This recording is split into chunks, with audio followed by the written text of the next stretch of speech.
नमस्कार भाइयों, मैं जितेंद्र बैसला एक बार फिर से आपका रामबाण एकेडमी के यूट्यूब चैनल पर हार्दिक स्वागत करता हूं। भाइयों, आज हम करंट अफेयर्स का एक टॉपिक ले रहे हैं जिसमें हमारा मेन फोकस होगा कुछ प्रमुख पुस्तकें और थोड़ा सा पर्यावरण से जुड़ी हुई करंट अफेयर्स पर। तो प्रमुख पुस्तकें होंगी और पर्यावरण से जुड़ी हुई करंट अफेयर्स होगी। तो क्योंकि ये दोनों ही टॉपिक बहुत अच्छे हैं, बहुत ही ज़्यादा रिपीट भी होते हैं, पुस्तकें भी पूछी जाती रहती हैं, पर्यावरण से जुड़ी हुई घटनाओं के बारे में पूछा जाता है, तो हमने इनको थोड़ा सा कंपाइल करने की कोशिश की है आपके लिए। तो शुरुआत करते हैं भाई। पहला सवाल देखिए, ये क्या कहते हैं, पर्यावरण से जुड़ा हुआ है। पहला ये, हाल ही में पलाऊ देश ने सनस्क्रीन पर प्रतिबंध लगा दिया। क्यों लगा दिया? क्योंकि यह कोरल रीफ को हानि पहुंचाती है। जो सनस्क्रीन होती है, चेहरे पर लगाने वाली या बॉडी पर लगाने वाली सनस्क्रीन, इस पर बैन लगा दिया है क्योंकि ये कोरल रीफ को नुकसान पहुंचाती थी। तो पहला देश सनस्क्रीन पर प्रतिबंध लगाने वाला कौन हो गया भैया? पलाऊ हो गया। दूसरा कह रहा है 2020 में हर महीने के पहले दिन राजस्थान नो व्हीकल डे मनाएगा। 2020 में मनाएगा राजस्थान क्या? No vehicle day. यानी कि जैसे महीने का पहला दिन होगा, 1 जनवरी, 1 फरवरी, 1 मार्च, 1 अप्रैल, इन सभी में नो व्हीकल डे के रूप में राजस्थान द्वारा इसको मनाया जाएगा, जिससे कि लोगों में इसके प्रति जागरूकता है। व्हीकल यूज कम किए जाएंगे तो प्रदूषण भी कम होगा भाई। ठीक है, नेक्स्ट पर चलते हैं भाइयों। नेक्स्ट कह रहा है, भारत में वर्तमान में रामसर स्थलों की कुल संख्या 37 है, जिनमें से सर्वाधिक 7 उत्तर प्रदेश में है। भारत में वर्तमान में रामसर स्थलों की कुल संख्या 37 है। भाई जी, एक चीज और कहना चाहूंगा, इसको प्लीज चेक जरूर करते रहना, क्योंकि ये प्लस माइनस भी होते रहते हैं। तो जब आप एग्जाम देने जाएं उससे 5-7 दिन पहले भी इसको एक बार जरूर चेक कर लेना, भारत में रामसर साइट्स कितने हैं। ठीक है, तो किसी भी एग्जाम से पहले ये चीजें जो होती हैं, जो संख्या बढ़ती रहती है, घटती रहती है, उनको जरूर चेक करना चाहिए, जहां पर चेंज होता रहता है। तो वर्तमान में कुल रामसर स्थलों की संख्या 37 है, जिनमें सर्वाधिक 7 उत्तर प्रदेश में है भाई। ठीक है, अगले सवाल पर आते हैं भाई। तो ये हमने देखिए सारे के सारे पर ध्यान देंगे तो ये सिर्फ और सिर्फ पर्यावरण से जुड़े हुए हैं। पर्यावरण हॉट मैटर है, पर्यावरण से जुड़े हुए सवाल जरूर आते हैं, इसलिए पर्यावरण में कुछ भी मिस नहीं करना चाहिए आपको। ठीक है भैया, आगे चलते हैं। ये कह रहा है, पर्यावरण के क्षेत्र का टाइलर पुरस्कार 2020 पवन सुखदेव को दिया गया। किसको भैया? पवन सुखदेव को दिया गया। पर्यावरण के क्षेत्र का टाइलर पुरस्कार 2020 पवन सुखदेव को दिया गया। तो ये भारतीय है, तो थोड़ा ध्यान रखना है। पवन सुखदेव टाइलर पुरस्कार 2020 के विजेता हैं भाई। और टाइलर पुरस्कार किस क्षेत्र में दिया जाता है? पर्यावरण के क्षेत्र में। आगे बढ़ते हैं। जल दिवस 22 मार्च को होता है। जल दिवस 22 मार्च 2020 की थीम थी जल और जलवायु परिवर्तन। इस बार की थीम थी जल और जलवायु परिवर्तन। हर वर्ष ये थीम चेंज होती है। तो जल दिवस 2020 की थीम थी जल और जलवायु परिवर्तन भाई। इसके बाद चलते हैं, फिर 22 मार्च के बाद 22 अप्रैल आता है पृथ्वी दिवस।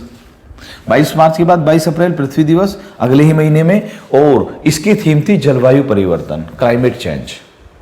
इसकी थीम थी जलवायु परिवर्तन।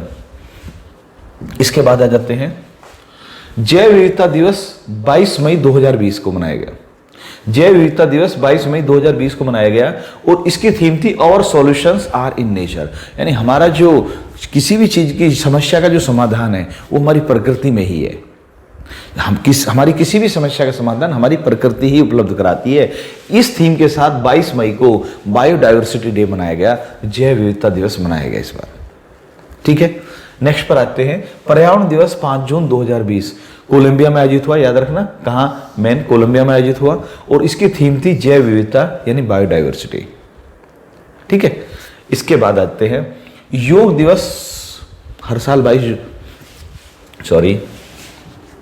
21 जून 2020 की योग दिवस मनाया गया। इसकी थीम थी yoga for health, yoga from home. ये थोड़ी प्रिंट मिस्टेक को सही कर लेना। योग दिवस 21 जून, इसकी थीम थी yoga for health, yoga from home. ठीक है, तो ये कुछ प्रमुख हैं जिनकी थीम है। जैसे एक और ले लेते हैं, ओजोन दिवस हर वर्ष 16 सितंबर को मनाया जाता है। ओजोन दिवस हर वर्ष 16 सितंबर को मनाया जाता है और इसकी थीम थी जीवन के लिए ओजोन। अब देखिए भाई, मैंने आपको ये जो कुछ दिए हैं ये सिर्फ इकट्ठा करके थोड़े से दिए हैं। आपको करना क्या है, अब उस पर आइए। हमारी गलती ये होती है कि हम पहले कभी सितंबर पढ़ते हैं, कभी मई पढ़ते हैं, कभी जून पढ़ते हैं, कभी मार्च में पहुंच जाते हैं, इस तरह से याद करते हैं तो गड़बड़ होती है। आपको जो भी महत्वपूर्ण दिवस है और उनकी थीम है, जिस तरह से मैंने रीअरेंज किया है डेट वाइज, 22 मई, 5 जून, 21 जून, 16 सितंबर, आप उनको डेट वाइज अरेंज कीजिए। आपको क्या करना है कि डेट वाइज अरेंज करना है, और डेट वाइज अरेंज करने के बाद आप जो है उनकी थीम को याद करेंगे। इतना तो मुझे भी उम्मीद है कि आप सभी को कि किस वर्ष, किस दिन को किस महत्वपूर्ण दिवस के रूप में मनाया जाता है, ये सब आप जरूर जानते होंगे। ये जानते हैं तो उसके बाद सिर्फ थीम रह गई है, तो थीम को भी उसी क्रम में, उसी ऑर्डर में याद करना ज़्यादा अच्छी परफॉर्मेंस होती है। अगर बिखरे हुए ऑर्डर में करेंगे तो भाई नहीं कर पाएंगे भाई। ठीक है, आगे बढ़ते हैं। तो ये थीम हो गई है, एक बार फिर से रिवाइज मारते हैं। हमने 22 मार्च से शुरू किया है, फिर 22 अप्रैल पर आए हैं। 22 मार्च पृथ्वी जल दिवस, 22 अप्रैल पृथ्वी दिवस की थीम बताइए। मार्च में जल और जलवायु परिवर्तन, अप्रैल वाली में जलवायु परिवर्तन केवल। इसके बाद आते हैं हम, फिर आते मई में 22 मार्च, 22 अप्रैल, 22 मई, 3 लगातार आगे। इसके थीम थी और सॉल्यूशंस आर इन नेचर, जैव विविधता या बायोडाइवर्सिटी डे की थीम थी और सॉल्यूशंस आर इन नेचर। ठीक है, इसके बाद आते हैं पर्यावरण दिवस 5 जून में कोलंबिया में जो आयोजित होता है, उसकी थीम थी जैव विविधता यानी बायोडाइवर्सिटी। फिर योग दिवस 21 जून को जो होता है, उसकी थीम थी yoga for health, yoga from home. घर से योग, स्वास्थ्य के लिए योग, घर से योग, स्वास्थ्य के लिए योग। ओके। ओजोन दिवस 16 सितंबर 2020 की थीम थी जीवन के लिए ओजोन, ओजोन फॉर लाइफ, जीवन के लिए ओजोन या ओजोन फॉर लाइफ। याद रखना, हिंदी भी आ सकती है, इंग्लिश भी आ सकती है, दोनों चीज मालूम होना चाहिए। तो ये कुछ प्रमुख थीम है जो आपको सिस्टमेटिक वे में याद करनी चाहिए भाई। ठीक है, इसके बाद चलते हैं। उत्तराखंड द्वारा पहली बार स्नो लियोपार्ड की गणना कराई जाएगी। तो पूछा जा सकता है कि कौन से राज्य में पहली बार स्नो लियोपार्ड की गणना कराई जाएगी, तो कौन सा राज्य है? उत्तराखंड। ऐसे ही ऑर्किड पुष्प, ऑर्किड फूल होता है, इसकी गणना किसके द्वारा कराई जाएगी? अरुणाचल प्रदेश द्वारा। स्नो लियोपार्ड की गणना कौन कराएगा? उत्तराखंड कराएगा। ऑर्किड फूल की गणना कौन कराएगा? अरुणाचल प्रदेश कराएगा भाइयों। ठीक है, इसके बाद आता है Stockholm junior water prize 2020। Stockholm junior water prize 2020 Hiroki Matsuhari और टाकुमा मियाकी को दिया गया। हिरोकी मात्सुहारी और टाकुमा मियाकी को दिया गया। अब जब हमने ये पुरस्कार यहाँ लिखवाया है भाई, तो निश्चित रूप से ये कहीं ना कहीं पर्यावरण से संबंधित है भाई। तो हम जो यहाँ पर आपको चीजें बता रहे हैं वो पर्यावरण से संबंधित चीजें बताई। इनमें से हमने कुछ बताई है पर्यावरण से संबंधित, याद रखना बहुत है। अगर आप 2020 की बात करेंगे तो पर्यावरण से संबंधित और बहुत सारी चीजें हैं, जो चाहे उसमें पुरस्कार है, चाहे कोई घोषणाएं हैं, सभी कुछ है। लेकिन हमने आपको सिर्फ ये जो वीडियो बनाई है, ये इसलिए बनाई है कि आप समझ सके कि पर्यावरण का बहुत महत्व है। तो पर्यावरण को प्लीज एक सेपरेट विषय के रूप में आपको अच्छी प्रकार से तैयार करना है यहाँ पर। ठीक है भाई, ओके। इसके बाद अब हम आ जाते हैं कुछ प्रमुख पुस्तकें और उनके लेखक, जो वर्ष 2020 में चर्चा में रहे, उन प्रमुख पुस्तकें और लेखक।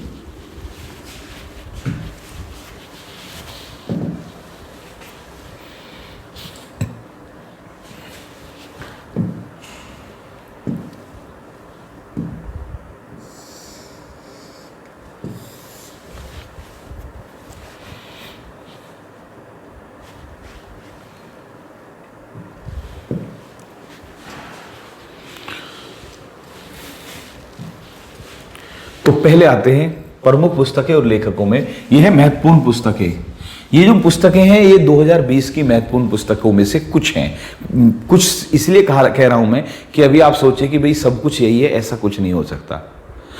रोजाना ना जाने कितनी किताबें लिखी जाती है, उनमें से हमने कुछ को उठाया है महत्वपूर्ण जो हमें लगी। ठीक है, इसके बाद भी आपको देखना चाहिए भाई। ओके, तो पहली पुस्तक है संवाद उपनिषद और दूसरी पुस्तक है अक्षर यात्रा। दो अलग अलग पुस्तकें हैं, संवाद उपनिषद और अक्षर यात्रा। ये दोनों गुलाब कोठारी द्वारा लिखित पुस्तकें हैं। संवाद उपनिषद और अक्षर यात्रा पुस्तक किसने लिखी? गुलाब कोठारी ने लिखी है भैया। ठीक है, इसके बाद आती है my life in design. My life in design गोरी खान की पुस्तक है। माई लाइफ इन डिजाइन पुस्तक के लेखिका कौन है? इसकी लेखिका है गोरी खान। ठीक है, तो यहां पर तो यही हो गया। अगली पुस्तक आती है क्रिकेट द्रोण। द्रोण का मतलब द्रोणाचार्य, क्रिकेट द्रोण, ये ड्रोन नहीं है, द्रोण है, तो द्रोणाचार्य के लिए कह रहे हैं। ये पुस्तकें लिखी जतिन प्रांजपे और आनंद बसु ने, जतिन प्रांजपे और आनंद बसु ने इसके लेखक हैं।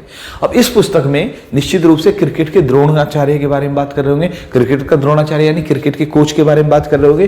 तो इसमें वासुदेव जगन्नाथ प्रांजपे द्वारा कोच के रूप में हासिल की गई उपलब्धियों के बारे में बताया गया है।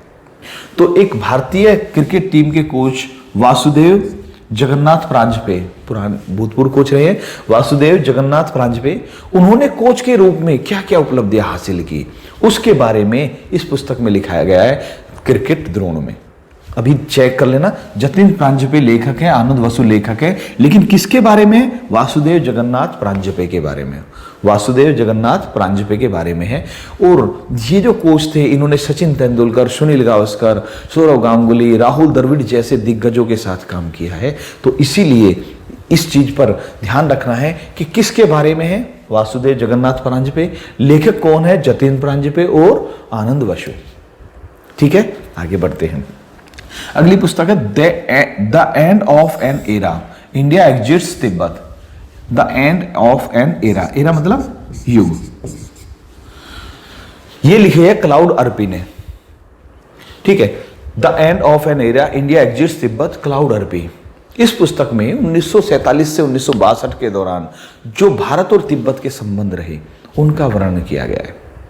कौन से? 1947 से 1962 के दौरान जो भारत और तिब्बत के संबंध थे उनके बारे में लिखा गया है। और इसके लिए इन्होंने क्लाउड अर्पी ने बहुत सारे डॉक्यूमेंट्स को रेफरेंस के रूप में मतलब यूज किया है, चाहे वो इंडिया की तरफ से, चाहे चाइना की तरफ से, चाहे तिब्बत की तरफ से। बहुत सारे जो डॉक्यूमेंट्स हैं उनको रेफरेंस के तौर पर यूज करके एक संग्रह किया है इन्होंने। और उस पुस्तक का नाम है the end of an era, India exits Tibet. किसके द्वारा लिखी गई? क्लाउड अर्पी द्वारा लिखी गई भाई। ठीक है, तो ये कुछ पुस्तकें हो गई। आगे चलते हैं भाई पुस्तकों पर ही।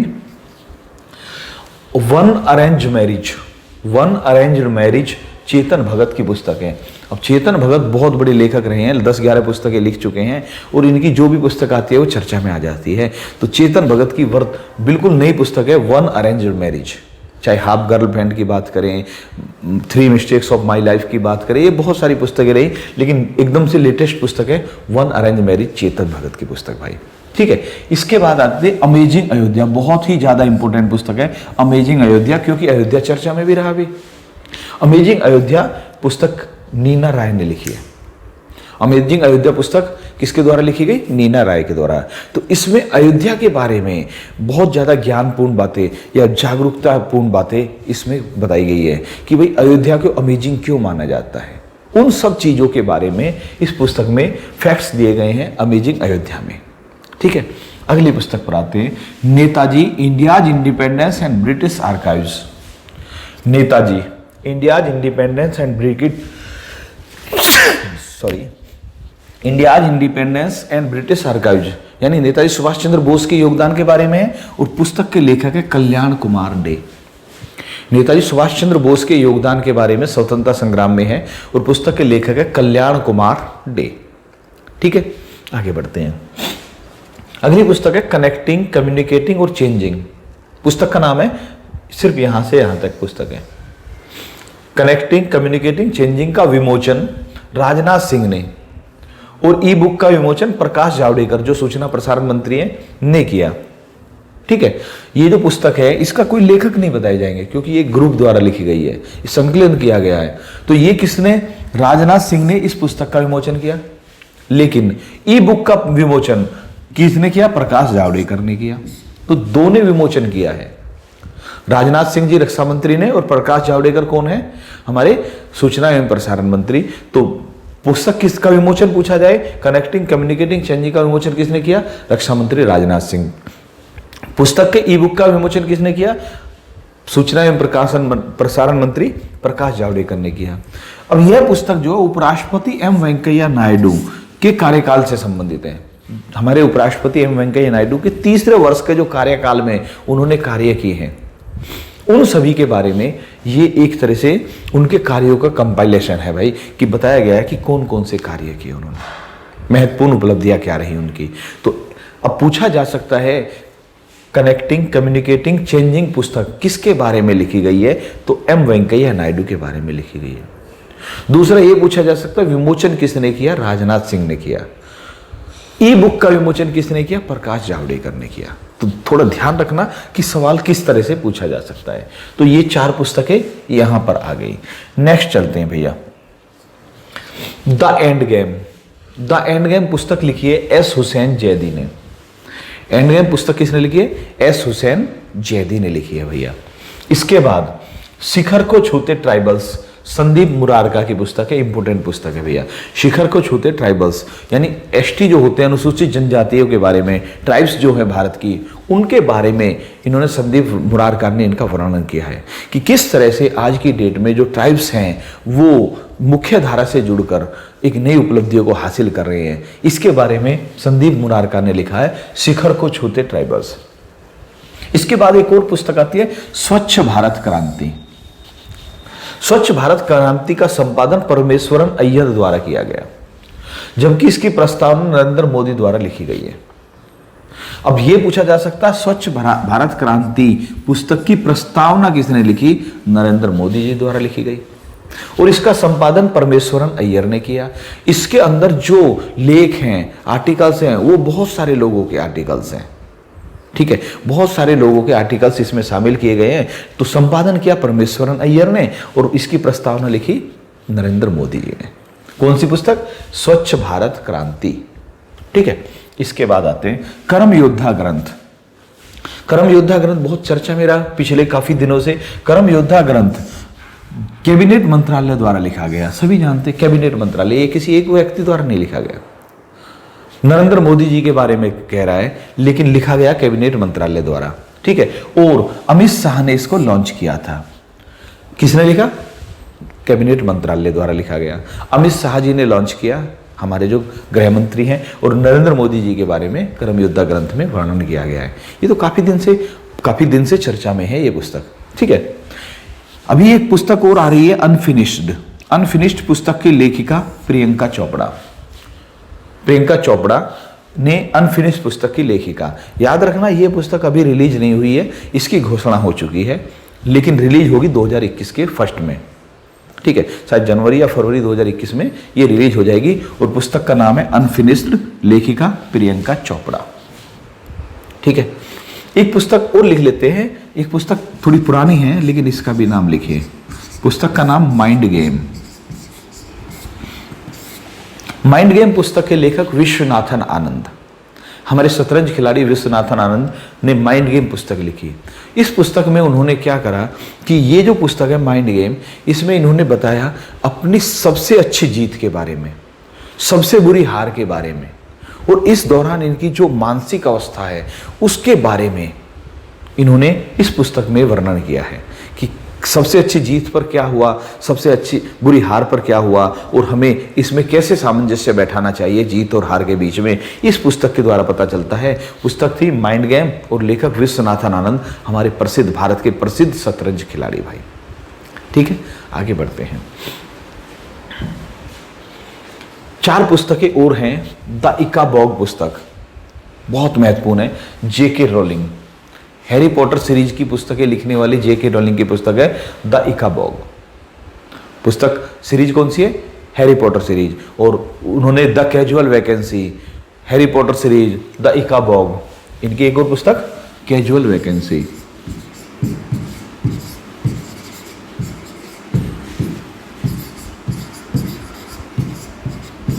बाकी हैरी पॉटर तो सभी जानते हैं, जेके रोलिंग की पुस्तक है। कैजुअल वैकेंसी, द इकाबॉग और हैरी पॉटर।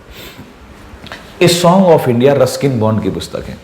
ये भी बहुत बड़े लेखक रहे हैं रस्किन बॉन्ड, इनकी पुस्तक है ए सॉन्ग ऑफ इंडिया। ठीक है, unto the last, unto the last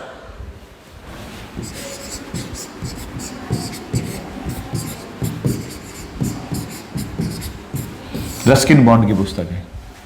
ये हम बात रस्किन बॉन्ड की कर रहे हैं, ये हम जेके रोलिंग की बात कर रहे हैं।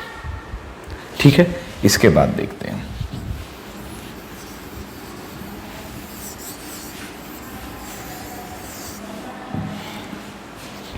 The death of Jesus. Death of Jesus के पुस्तक लिखी गई है जे एम कोएटजी द्वारा। डेथ ऑफ जीसस पुस्तक लिखी गई है J.M. कोएटजी द्वारा, ठीक है। इसके बाद लॉकडाउन लाइजन, शोभा डे की पुस्तक है, चर्चा में है भैया, शोभा डे की पुस्तक लॉकडाउन लाइजन और डेथ ऑफ जीसस J.M. कोएटजी द्वारा।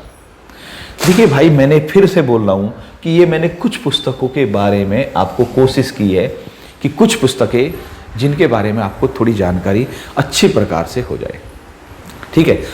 इसके बाद बहुत सारी ऐसी पुस्तकें और हैं जो 2020 में प्रकाशित हुई हैं, लेकिन सभी को ना तो आप याद कर सकते हैं और ना ही हम लिस्ट इसकी तैयार कर सकते हैं, ठीक है। बीच में अगर टाइम मिलेगा तो एक दिन और कुछ पुस्तकें और कुछ पर्यावरण से जुड़ी हुई चीज़ें और बना देंगे, जैसे यहाँ पर मिक्स में लिया हमने, ठीक है भाई। थोड़ा सा और बढ़ते हैं आगे हम।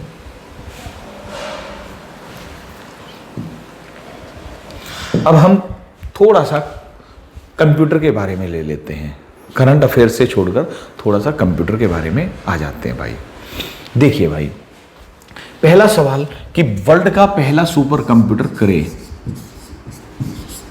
क्रे 1, वर्ल्ड का पहला सुपर कंप्यूटर 1975, 76 भी आ सकता है। 1975 में घोषणा की और 76 में ये लॉन्च कर दिया क्रे कंपनी द्वारा, अमेरिका की क्रे कंपनी द्वारा, विश्व का पहला सुपर कंप्यूटर, ठीक है। दूसरा, अगर भारत का पहला सुपर कंप्यूटर की बात करें तो भारत का पहला सुपर कंप्यूटर परम बनाया सीडैक ने। परम कंप्यूटर किसके द्वारा बनाएगा? सीडैक द्वारा बनाया गया भाई, ठीक है। सीडैक पुणे की संस्था थी, हालांकि अब इसकी कई ब्रांच हो चुकी है। सीडैक ने बनाया परम 1990 में, 1990-91 की बात है, ठीक है। इसके बाद आ जाती है भाई, देखिए एक होता है कम्युनिकेशन,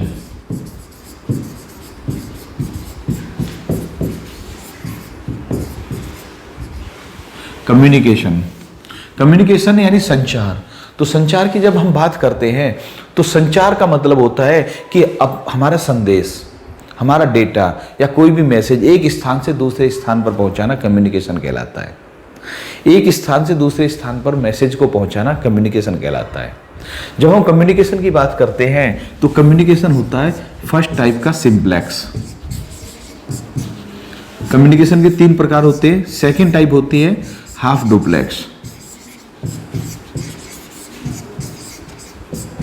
और थर्ड जो होता है वो होता है फुल डुप्लेक्स। तो कम्युनिकेशन के 3 प्रकार होते हैं, सिंप्लेक्स, हाफ डुप्लेक्स और फुल डुप्लेक्स। सिंप्लेक्स क्या होता है? ये वन वे होता है या वन साइड होता है। इसमें अगर सिग्नल जा रहा है या कोई मैसेज जा रहा है, यहां से इधर को जा रहा है, तो वो सदा उसी एक ही दिशा में चलता है, वापस सिग्नल या वापस संदेश नहीं आता, तो उसको बोलते हैं सिंप्लेक्स। कम्युनिकेशन की ऐसी स्थिति जहां पर सिर्फ एक ही साइड में कम्युनिकेशन हो, वो सिंप्लेक्स कहलाता है, ठीक है। दूसरा हाफ डुप्लेक्स, जिसमें आना और जाना तो होता है, मतलब 2 वे होता है वैसे तो ये, लेकिन प्रॉब्लम ये होती है कि एक बार में एक साइड चलेगा, यानी एक बार लेफ्ट से राइट गया, जब लेफ्ट से राइट जाएगा तो राइट से लेफ्ट नहीं आएगा, जब इधर का हो गया तो वापस आएगा। एक बार में एक साइड चलता है तो वो होता है हाफ डुप्लेक्स। और तीसरा जो होता है फुल डुप्लेक्स। फुल डुप्लेक्स भी 2 वे होता है। 2 वे का मतलब ये होता है एक ही साथ में आना और जाना दोनों होता है। इसमें सिर्फ एक साइड में जाता है, इसमें आना जाना करता है लेकिन एक बार में एक साइड से, एक बार में या तो आता है या जाता है, ठीक है। और इसमें एक ही समय में आ भी सकता है और जा भी सकते हैं सिग्नल्स को, तो ऐसी स्थिति को बोलते हैं फुल डुप्लेक्स भाई। तो कम्युनिकेशन के 3 प्रकार क्लियर हुए। आगे बढ़ते हैं भाइयों।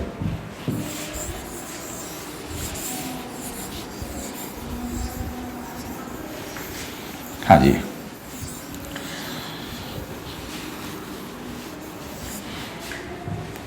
देखिए भाई कुछ फॉर्मूले होते हैं। अगर हम MS वर्ड की बात करते हैं, MS वर्ड की बात करते हैं तो कुछ फॉर्मूले हैं। तो अगर हम कंट्रोल के साथ R दबाते हैं तो इसका मतलब है राइट अलाइन।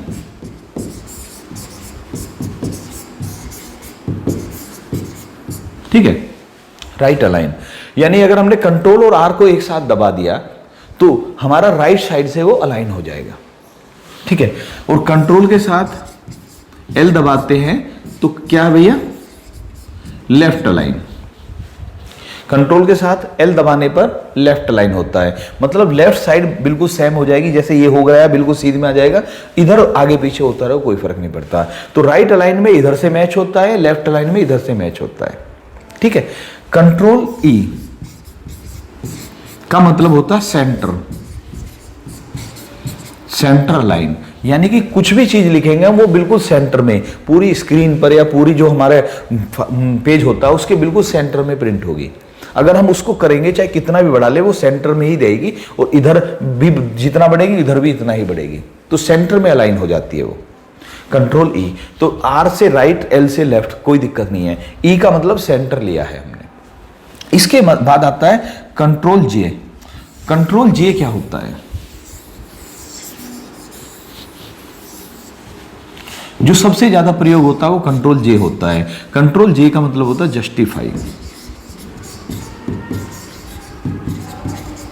मतलब हमने एक पूरे पैराग्राफ को सेलेक्ट करके कंट्रोल जे दबा दिया, तो अब जो है हमारे जो हमने फाइल में लिखा हुआ है कोई भी पैराग्राफ है वो हमारा लेफ्ट से भी सीध में दिखाई देगा, राइट से भी एक सीध में दिखाई देगा, राइट से भी अलाइन दिखाई देगा, लेफ्ट से भी अलाइन। अब बहुत से कहेंगे जी फिर ऐसे अलाइन कैसे हो जाता है, तो ये क्या करता है कि उसके बीच के अक्षरों के गैप को या तो थोड़ा बढ़ा देता है या घटा देता है, जिससे इधर भी एक सीध बन जाए और इधर भी एक सीध बन जाए, पैराग्राफ देखने में अच्छा लगता है।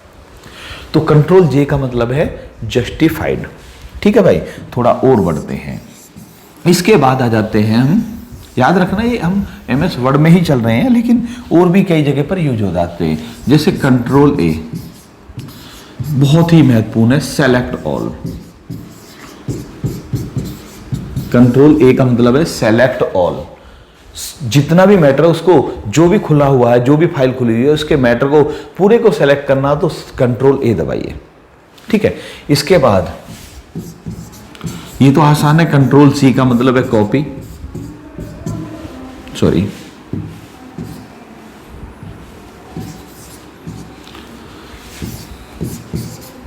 कंट्रोल एक्स का मतलब है कट, कंट्रोल वी का मतलब है पेस्ट।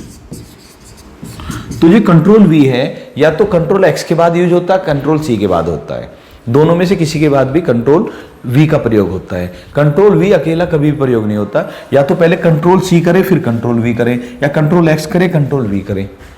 ठीक है, तो कंट्रोल सी क्या होता है कि हमारे पास यहां पर एक मैटर है, हमने इसको सेलेक्ट किया, कंट्रोल सी कर दिया, ये कॉपी हो गया। अब इसको यहां भी रखेंगे, यहां जाकर कंट्रोल वी दबाया तो ये पेस्ट हो गया, फिर यहां दबाया यहां पेस्ट हो गया, यहां दबाया यहां पेस्ट हो गया, ये होता है कंट्रोल वी।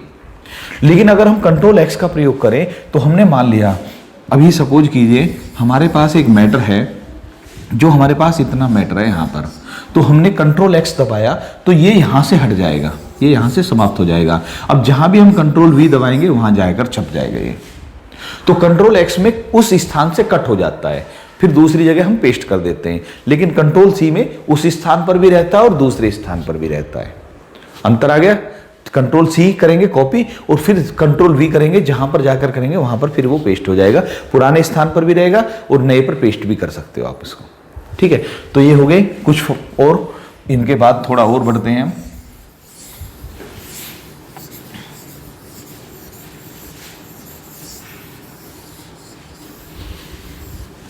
हाँ जी, एक है कंट्रोल पी, इसका मतलब है प्रिंट कमांड। कंट्रोल एस का मतलब क्या है? सेव है। किसी फाइल को हमें सेव करना है तो कंट्रोल एस, और कंट्रोल पी का मतलब है प्रिंट कमांड। अगर हम किसी फाइल पर काम कर रहे हैं और हमें एक और नई फाइल बनानी पड़ती है जिसमें हम काम शुरू कर दें, कंट्रोल एल का मतलब न्यू फाइल, बिल्कुल नई फाइल ओपन हो जाएगी, आप उस पर काम शुरू कर सकते हैं कंट्रोल एन पर। ठीक है भाई, तो ये हमने एमएस वर्ड के कुछ महत्वपूर्ण फॉर्मूले बताए भाई एमएस वर्ड में। ठीक है, दूसरी बात भाई, इनमें से कुछ फॉर्मूले ज़्यादातर जगह पर चल जाते हैं, लेकिन कुछ ऐसे ही होते हैं जो जैसे कंट्रोल पी है, आप कहीं भी जाकर किसी में भी करेंगे कंट्रोल पी करेंगे तो वो प्रिंट कमांड चला ही जाएगा। कंट्रोल एस करेंगे, चाहे वो MS वर्ड में, चाहे MS एक्सेल में, चाहे MS पावर पॉइंट में, सब जगह काम करेगा भैया। ठीक है, इसके बाद आ जाते हैं हम, ये कुछ फॉर्मूले हो गए। इसके बाद हाँ जी, एक होता है alt plus control plus delete. अगर हम इन तीनों को एक साथ यूज करें, तीन की है ऑल्ट, कंट्रोल और डिलीट, तो इसका मतलब होता है एंड टास्क। एंड टास्क, ठीक है। सपोज कीजिए आप कंप्यूटर पे काम कर रहे हैं भाई, और कंप्यूटर पे काम करते करते आपका कंप्यूटर हैंग हो गया। अब ना तो वो आगे जा रहा है ना ही पीछे आ रहा है, कुछ नहीं कर पा रहे हैं आप। तो ऐसी स्थिति में जब कुछ नहीं कर पाए तो ये ऑल्ट, कंट्रोल और डिलीट दबा दीजिए। नतीजा ये होगा कि एकदम से एंड टास्क की विंडो खुलेगी और आप उन सभी को, जब कंप्यूटर हैंग हो चुका होता, बिल्कुल कुछ नहीं करता, तो ये तीनों एक साथ दबाइए। आप पूरा स्विच ऑफ करने की जरूरत नहीं है, आप तीनों को दबाइए, एंड टास्क वाली विंडो खुलेगी। आप उसमें से जो भी टास्क हैं उनको बंद कर सकते हैं, और जिसको एक आध को चाहे तो वो खुला रख सकते हैं। तो वहां से निकलने के लिए प्रयोग किया जाता है ऑल्ट, कंट्रोल, डिलीट। कई बार इसको हॉट बूटिंग भी कहा जाता है। क्या कहते हैं? हॉट बूटिंग, क्योंकि एक तरह से कंप्यूटर को बूट ही करने का काम करता है, इसे हॉट बूटिंग कहा जाता है। ठीक है भाई, ओके, आगे बढ़ते हैं।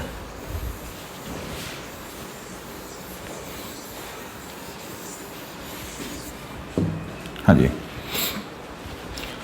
कंप्यूटर में भाई एक सवाल बन सकता है कि भैया भारत में ऐसा कौन सा पहला जिला था जिसने अपनी मतदाता सूची को ऑनलाइन पेश किया?